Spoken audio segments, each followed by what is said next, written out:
So this is problem number 10 of, I believe, is WebWork 15. I could be wrong. I'm pretty sure it's WebWork 15 on Green's theorem. And the question states, use Green's theorem to calculate the circulation of f equals 4xyi around the rectangle where x is greater than or equal to 0 and less than or equal to 8, and y is greater than or equal to 0, less than or equal to 4. Now, for me personally, when I'm given a problem and I know what type of problem it is, we immediately know, it says it right there, we're using Green's theorem. So I want to write down the formula. So we know that the formula is the integral of m dx plus n dy, and that equals the double integral, the integral of the curve. That's important. And then you have the double integral of the region of dn over dx minus dm over dy dA. So that's our formula.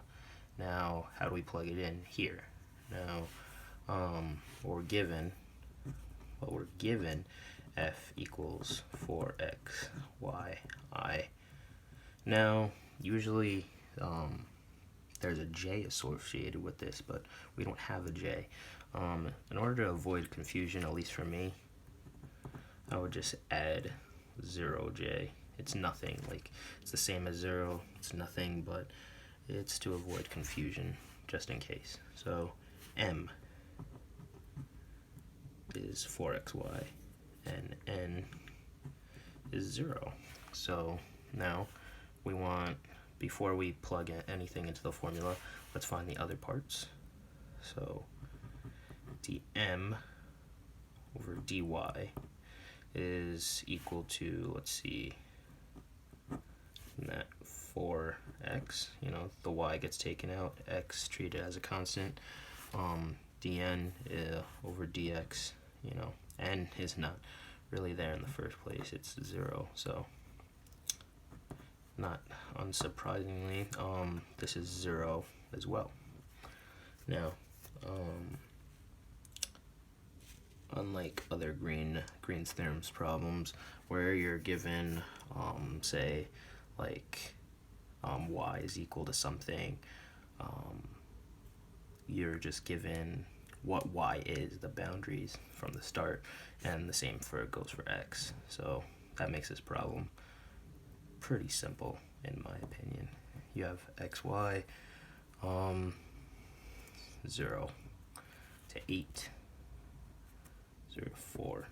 So matter of fact, before I even go here, let me just write this whole thing out in the formula here. So we have the integral of the curve of 4xy dx plus, which is essentially 0 dy, is equal to the integral, now let's plug this in, 0 to 8, integral from 0 to 4 of dn over dx, which is 0, minus dm over dy, which is 4x, and yeah, that's going to be dy dx here. So now this turns into a basic double integral problem. Double integrals, I feel, like I said in the discussions before, I like double integrals. They're challenging at times, but I feel like this one specifically is not. But even when something's challenging, it makes it that much more fun to go about it. So we have the integral from 0 to 8, integral from 0 to 4, negative 4x dy dx. So we're going to take the inside first here. So this equals the integral from 0 to 8, and then it's important that you know what you're doing for the integral here. You're taking the integral for dy, not dx. So it's not going to be like negative 4x squared over 2. No. Only reason I'm saying that, I actually made that mistake first time around, and I was like, what? Like, that should be an answer, but no. It's negative 4xy. So, yeah, that's in terms of the y over here. It's important that you know the difference. So don't leave your dx there. Take your dx with you. Take your whole thing with your formula with you. So you have negative 4xy from 4 to 0. So that equals the integral from 0 to 8. So now remember, it's dy, so we're plugging 4 and 0 into y, not like x. Not that it matters here, but you know, into y. So, well, actually it does matter. What am I saying? It does matter, because if you were to plug into x, then you'd have y, and it would just create some weird answer in the end, because when you take it in terms of x afterward. So you do negative 4x times 4 minus, this is 0, but don't just leave it alone, put 0 there, you know.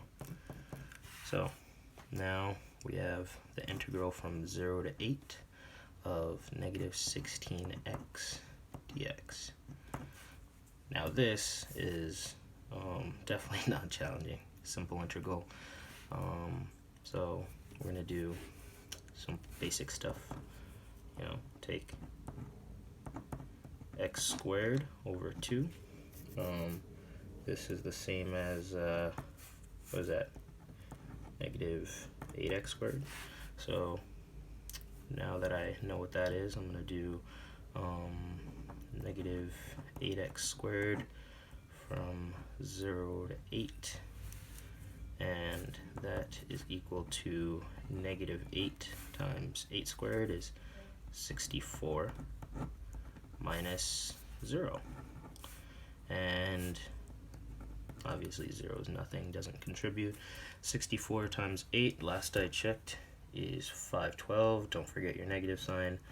So your answer should be negative 512. That is your answer. Now, Green's theorem. Again, this is one of the more simple problems in my opinion, but you know, like I said before, there's going to be times where you're given y equals something, like in terms of x, like y equals x squared or y equals rad x, whatever it is, but make sure you plug it in like that, not like numbers. It's usually, I'm used to having it like, say, like 0 x squared over here or something like that. But yeah, I hope you guys that have already taken the final did well, and you guys that are going to take the final, good luck. So that's Green's theorem.